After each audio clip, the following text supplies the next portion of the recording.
Okay.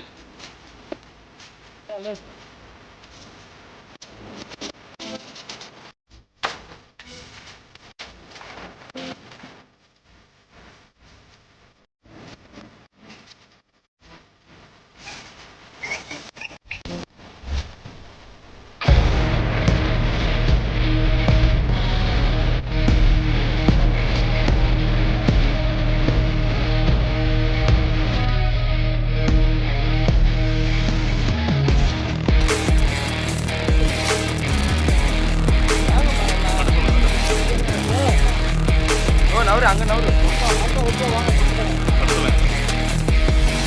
கை தட்டுங்கண்ணா, பலமாக தட்டுங்க.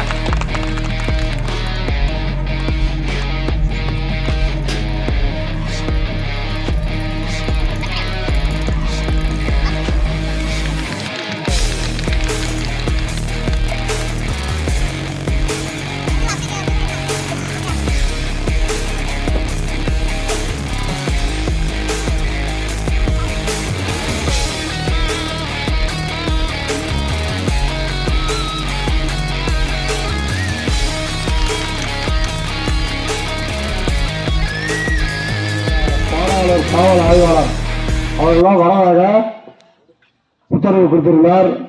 ஒரு சில சட்ட ஒழுங்கு பிரச்சனை காரணமாக ஆய்வாளர் நீங்கள் கம்பல்சரி போங்க, நீங்கள் போயிட்டு நம்மளை இன்வைட் பண்ணாங்க, அதனால் நீங்கள் போயிட்டு அதை போய்ட்டு அட்டன் பண்ண சொன்னால அவர் சார்பாக நான் இங்கே ஆஜராக இருக்கேன். இந்த தமிழ்நாடு அன்னை தெரசா அனைத்து வகை ஓட்டுநர் சங்கத்தில் உள்ள அனைத்து ஓட்டுநர்களுக்கும் எல்லாமே ஹெவி டிரைவர்னாலும் சரி, லைட் டிரைவராக இருந்தாலும் சரி, கம்பல்சரி இந்த விபத்து காப்பீட்டு இன்சூரன்ஸ் ரொம்ப ரொம்ப ரொம்ப அவசியம். அது இருந்தால் தான் நம்மளுக்கு ஏதாவது ஒன்று இருந்தாலும் நம்ம ஃபேமிலிக்காக ஆகும். எல்லாத்துக்குமே இன்சூரன்ஸ் வருது, எதுக்குமே போடலாம். ஆற்றுக்கு போடலாம், பால் மாட்டுக்கு போடலாம், விவசாயத்துக்கு போடலாம். விவசாயத்துக்கு பிரதம மந்திரி பயிர் காப்பீட்டு தான் இருக்கு. அது மாதிரி கம்பல்சரி போடுங்க. அது மாதிரி இந்த ஓட்டுநர்கள்லாம் ஒரு அவசியம் சொல்றாங்க.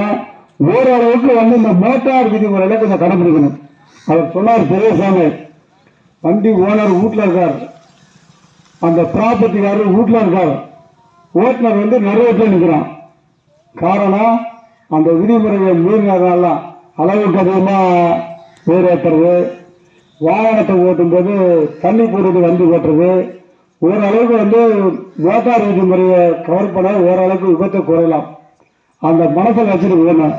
ஒவ்வொரு டிரைவருமே வண்டி சேரையில் விட்டுட்டா நம்ம பொண்டாட்டி இருக்கு, பிள்ளைங்க இருக்காங்க, அப்பா அம்மா இருக்காங்கன்னு சொல்லி மனசில் வச்சுக்கணும். நான் கிட்டத்தட்ட பெரம்பலூர்லேருந்து இந்த நம்ம பாடாளூர் வரைக்கும் கிட்டத்தட்ட ஒரு 17 கிலோமீட்டருங்க. குறைஞ்சபட்சம் பார்த்தா அந்த 10 டிரைவர் செல்போனை வச்சுட்டு தான் ஓட்டுறாங்க.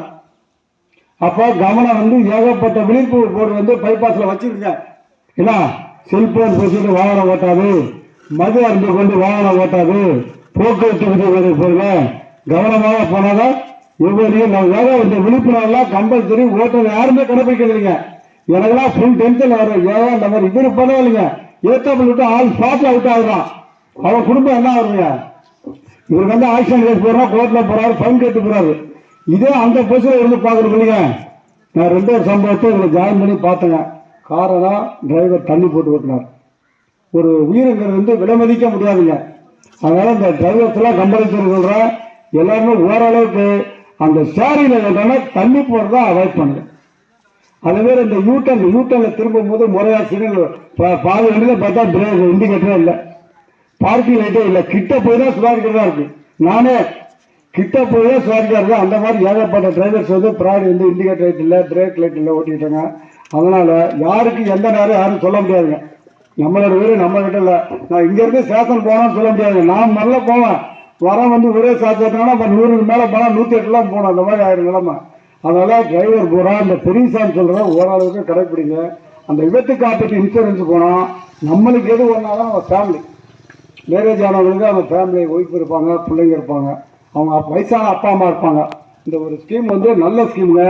அந்த ஸ்கீம் இப்போ கட்டியிருக்கிறது இல்லைங்க, கட்டுறது பெருசாக கண்டினியூ பண்ண அதிலே ஒரு சில விதிமுறைகள்லாம் போட்டுருக்காங்க பாருங்க.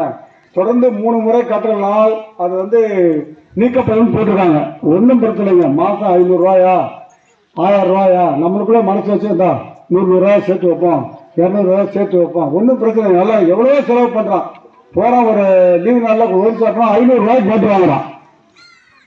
அதெல்லாம் போது ஒரு விபத்து காப்பீட்டு இன்சூரன்ஸ் போட நல்லது தானே.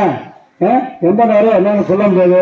அதனால இங்க இருக்கிற நம்ம ஊத்தங்கல்ல டிரைவராவது நான் சொல்றத ஒரு சில பேராவது கடைபிடிச்சா நான் பேசுறதுக்கு எனக்கு பயனா இருக்கும். அவசியம் வந்து தண்ணி போட்டு வண்டி ஓட்டாதீங்க. ஓரளவுக்கு வந்து விதிமுறையை கடைபிடிங்க. ஏன்னா யூட்டர்ல போனா எப்படி போகணும், ஓவர் டாக் பண்ணி போனா எப்படி போறது, ஏன்னா வண்டியில உட்காந்து போனா அவசியம் சீட் பெல்ட் போடணும். ஏன்னா இப்ப இந்த 28/10 இருந்து உங்களுக்கு தெரியும் மோட்டார் விதிமுறை கம்ப்ளீட்டா மீறியாச்சுங்க. அனைத்து ஃபைன், ஓவர் ஃபைன். நீங்க பேப்பர் டிவி எல்லாம் பார்த்துருப்பீங்க.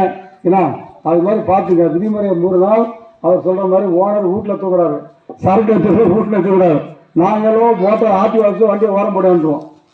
நீங்க தான் புத்தாத்தான் முடிச்சு சார் பார்த்து செய்யுங்க சார், பார்த்து செய்யுங்க சார், பார்த்து. அதனால வாய்ப்பே கிடையாதுங்க. சென்ட்ரல் கவர்மெண்ட்ல மோட்டார் விதிமுறை இன்னிலிருந்து அமலுங்க. மெட்ராஸ் எல்லாம் நேற்றே வந்து அமலுக்கு வந்துருச்சு. அதனால ஓரளவுக்கு டிரைவருங்க கம்பல்சரி இங்க இருக்கிற அனைத்து அன்னை தரசா ஓட்டுறது அனைத்தும் எல்லாமே நான் பார்த்த ஒரு 3 பேர் தான் போட்டுருக்காங்க. இப்ப இந்த மன்றத்தில் எங்க தலைவர் தான் பொறுப்பு இருக்கு. சொல்லுங்க, இந்த தலைவரை நான் வந்து அடிக்கடி இன்னும் சந்திப்பேன். உங்க மன்றத்துல எத்தனை பேர் இந்த விபத்து காப்பீட்டு இன்சூரன்ஸ் போட்டுருக்காங்க? நல்லதான், ஒன்றும் பிரச்சனை. நம்மளுக்கு என்ன சொல்ல முடியாது. நம்மளை என்னென்ன 5 பேர் இருக்காங்க. எதாவது நான் போச்சு